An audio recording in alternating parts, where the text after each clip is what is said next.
What is going on, people of YouTube? My name is Kurtyoy, and this is a review of the Joshua Whyte fight. I'm a huge fan of boxing. My predictions aren't usually that on point, as you could tell by the previous Klitschko Fury prediction. But as I hope I've said it in a video before, so I'm not being I can't get called bullshitted on. But I've definitely told people that I talked to.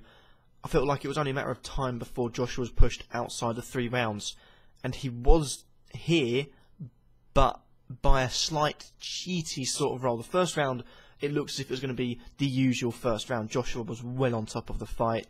You know, he was landing punches left, right, and centre. Credit to Dillian Whyte, unlike when Joshua fought Gary Cornish, when he fought Kingpin, Kevin Johnson. You know, they were just turned up, took the punches, basically went down, lost the fight, took a paycheck, went home.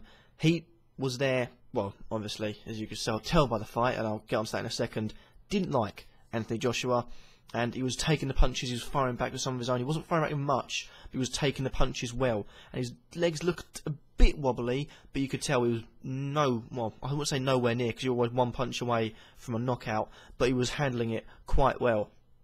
Joshua was, for me, well on top of the first round. The bell ends, and I think as the bell is sounded, Joshua's coming in, and he lands left hand. Of course, midway through a punch, you know, if your bell sounds, you're landing punches, like, you haven't got time to react and sort of move it out of the way or just stop midway through. So he comes around and hits after the bell, maybe a second at the absolute latest. And from then, you know, I say a brawl ensues.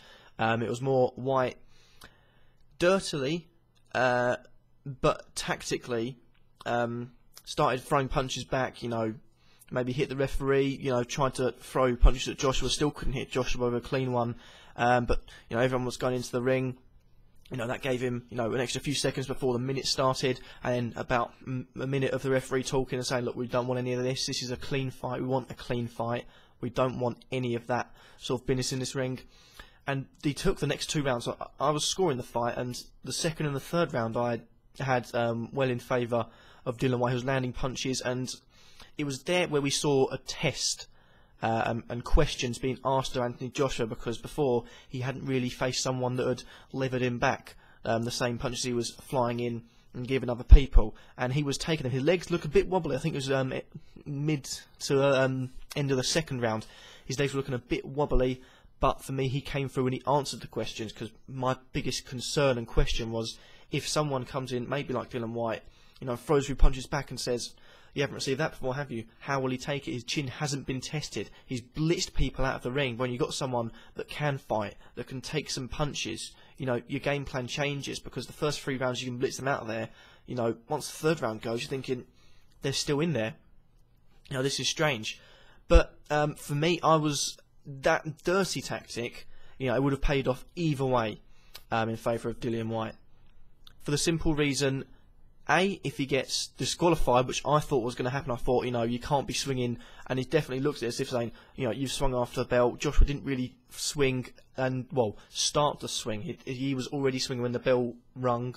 But Dillian Whyte came in, landed a few tried to land a few punches. So if you got disqualified, it would be, I want a rematch. It was unfair. You know, we barely saw it in the fight, any of the fight, and who would have knows what would have gone on. And the second option was he gets a big long timeout, sort of recuperate, get his breath back, go again as if it's round 1 in the second. That's what he did. It worked in his favour. Round 3 it ended, and you're thinking, Joshua hasn't gone this far.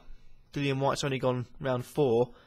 I think we could really see a test here, and I thought, you know, maybe it was going to be last man standing from the end of the third round, because they're both landing punches. They were both landing punches, but also leave themselves quite open.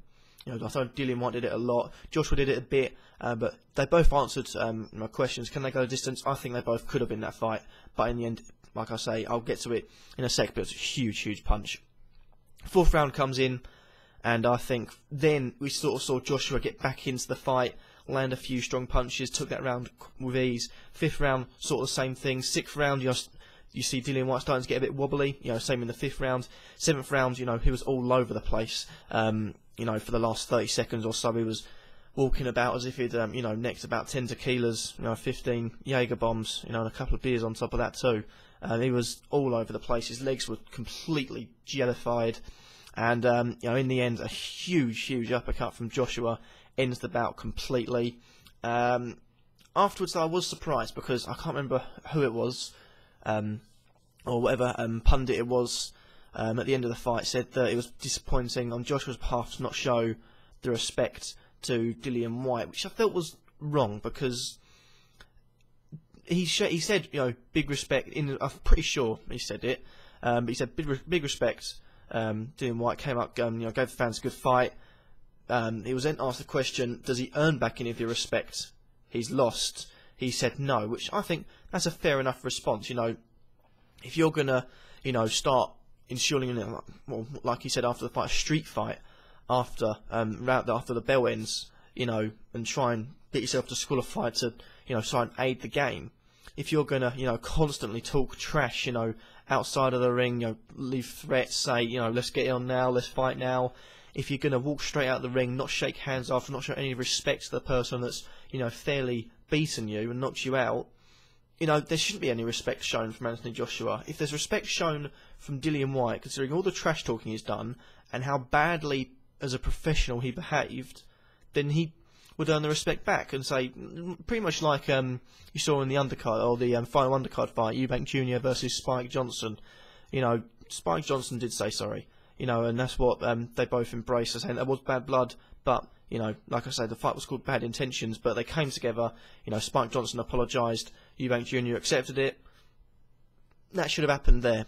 You know, Dillian Whyte should have said sorry, but he didn't, and I think he will probably call for a rematch, but there's no point.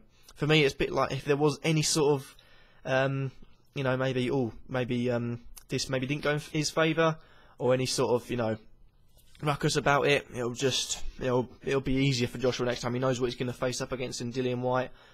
He can't really prepare for anything else. It's just like the Flotch Groves, it'll be easier for the original winner to win again. But questions were asked of Joshua. Has he got a chin? Can he last longer than 3 rounds? Can he last at all? Is there more to his game than blitzing people in the first few? Yes. He's answered all those questions. He looks like a real good fighter. Can he step up to Hay? No. Fury? No. He'd want to... 2016, if he fights both of them, like he said, it would be a great year. I think, you know, at least spend half the year, 1 or 2 fights in, you know, before, let's say, May, June, July time. You know, get 1 or 2 fights, you know, that you can win. You know, people that, like Dillian Whyte, will test you, but you can win. Then you've got the experience to go in for people like Hay, like Fury, the big boys of the heavyweight division. You know, if Klitschko wins it back, you go after Klitschko. But you know, for me, Joshua answered a lot of questions. Like I said, I didn't think this fight was going to go in 3 rounds. At one point, it looks as if the end of the first round. Yeah, end of the second round, you thought, hold on a minute, maybe Dillian Whyte's going to end this in the next round. But, you know, great to see. And it was great to see another knockout. You know, 7th round, he's shown that he can still knock people out. But credit to Dillian Whyte, not for his performance, yes, for his performance, not for his professionalism inside the ring, but definitely for his performance and his chin. He took a lot of big punches, and he took them on. Future is bright if he stopped the trash talking. Not a big fan of that, you know, anything. And definitely the way he handled himself wasn't cool. But thank you guys for watching nonetheless. Hope you all enjoyed the fight. It's the first boxing fight in a long time where you've paid for it and you have to think, probably not worth the money. Thank you guys for watching. If you don't leave a like, let me think in the comments down below, and subscribe if you feel like I'm worthy. Also, tell me what you think about this lighting, because I'm recording it basically midnight, so lighting's pretty cool. If you want to see more lighting like this, I think it looks really cool. You know, helps highlight me, and then the background is sort of faded away. Tell me what you guys think. Thank you guys for watching, and peace.